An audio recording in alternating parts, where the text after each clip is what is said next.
இந்த வீடியோவில் நான் 3 டிப்ஸ் சொல்ல போகிறேன்.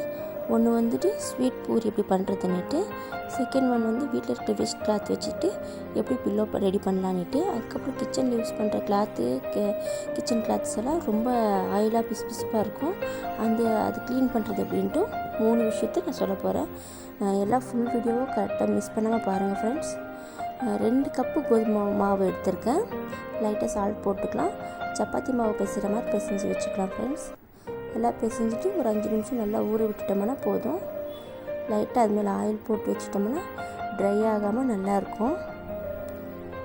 அவ்வளோதான், ரெடி மாவு.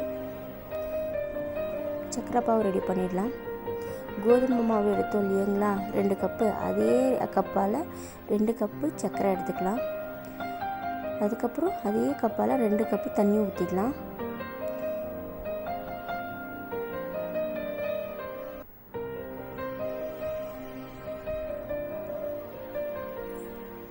நல்லா கொதிக்கட்டும்.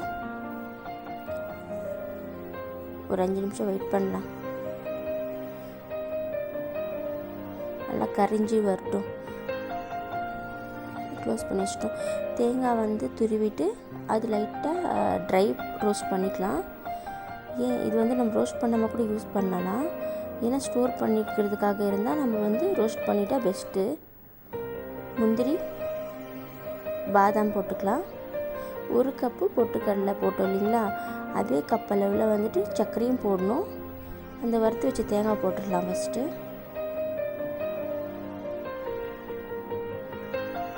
சர்க்கரை 1 கப் போட்டுக்குங்க.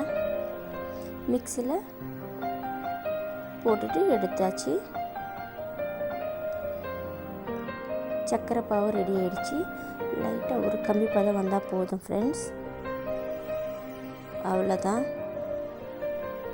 எரிச்சிக்கலாம். பூரி ரெடி பண்ணிடலாம். ரொம்ப மெலிசாக தைக்க வேண்டாம், ஒரு மீடியமாக தைச்சிக்கிட்டால் போதும்.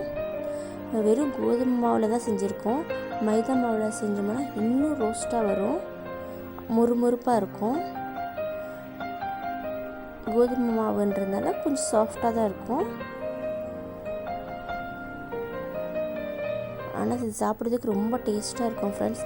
பசங்க வந்து ஈவினிங் ஸ்கூல்லேருந்து வந்ததுக்கப்புறம் இது சாப்பிட்றதுக்கு கொடுத்தோம்னா அவங்களுக்கு ரொம்ப விரும்பி சாப்பிடுவாங்க. அவ்வளோதான், அந்த ஸ்டஃபிங் எடுத்து இதில் போட்டுடலாம். போட்டுட்டு க்ளோஸ் பண்ணி வச்சா போதும்.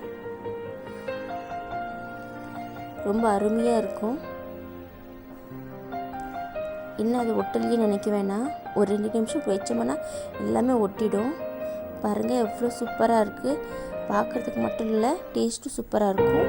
ஸ்டஃபிங் என்கிட்ட மிச்சமாகிடுச்சு. நான் ஃப்ரிட்ஜில் ஸ்டோர் பண்ணிக்கிறேன்.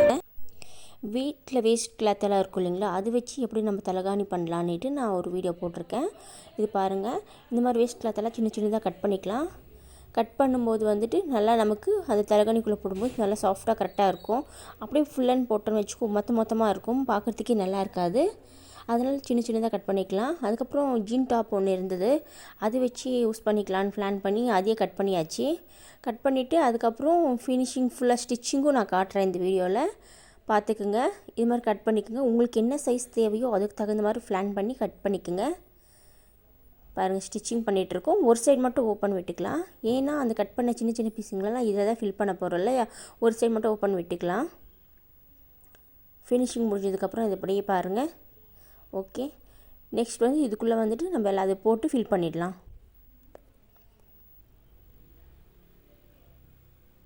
ஃபில் பண்ணி முடித்தாச்சு. அடுத்தது வந்து நம்ம ஸ்டிச்சிங் பண்ணுறது காட்டுறேன். ஃபைனல் ஸ்டிச்சிங் பண்ணிகிட்ருக்கேன்.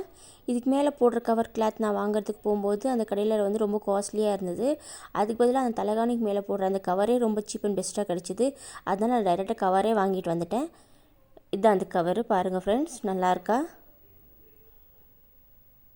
நல்லா கம்ஃபர்டபுளாக இருக்குது. எனக்கு ரொம்ப பிடிச்சிருக்கு. கிச்சனில் யூஸ் பண்ணுற கிளாத் தாங்க இது, இந்த டவல்ஸ் எல்லாம். இது வந்து நம்ம கிச்சனில் ஆயில் நிறைய யூஸ் பண்ணுறதுனால அந்த கிளாத்தெல்லாம் ரொம்ப பிசு பிசுன்னு இருக்கும், பார்க்கும்போது நமக்கு தெரியும். இந்த சுடுதண்ணி காய வச்சுட்டு கொஞ்சம் தோசை மாவு சோட போட்டுருங்க. அதில் ஒரு 5 நிமிஷம் காயட்டும். காய்ஞ்சதுக்கப்புறம் நல்லா அந்த கிளாத்தெல்லாம் எடுத்து அதில் போட்டுடலாம். போட்டுட்டு நல்லா கொதி விடலாம். ஒரு 5 நிமிஷம் கொதிக்க விட்டால் போதும். நல்லா கொதித்து வரும்போது அதுக்கப்புறம் எடுத்துட்டு நம்ம க்ளீன் பண்ணிக்கலாம்.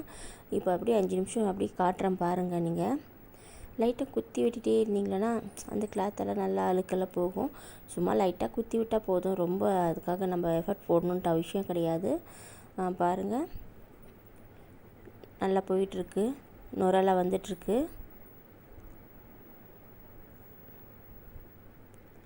அப்படியே ஒரு 5 நிமிஷம் நம்ம விட்டோம்னு வச்சிங்களா, அந்த கிளாத்தோட க்ளீனாக போயிடும், அழுக்கெல்லாம் நல்லா க்ளீனாக போயிடும். பாருங்கள், நுரை வருது, அந்த அழுக்கெல்லாம் வெளியே வருது, நல்லா தெளிவாக தெரியுது. இந்த மாதிரி நீங்களும் வீட்டில் ட்ரை பண்ணி பாருங்கள். உங்களுக்கு பிடிச்சிருந்தால் லைக் பண்ணுங்கள், ஷேர் பண்ணுங்கள், கமெண்ட் பண்ணுங்கள், சேனலை சப்ஸ்கிரைப் பண்ணுங்கள்.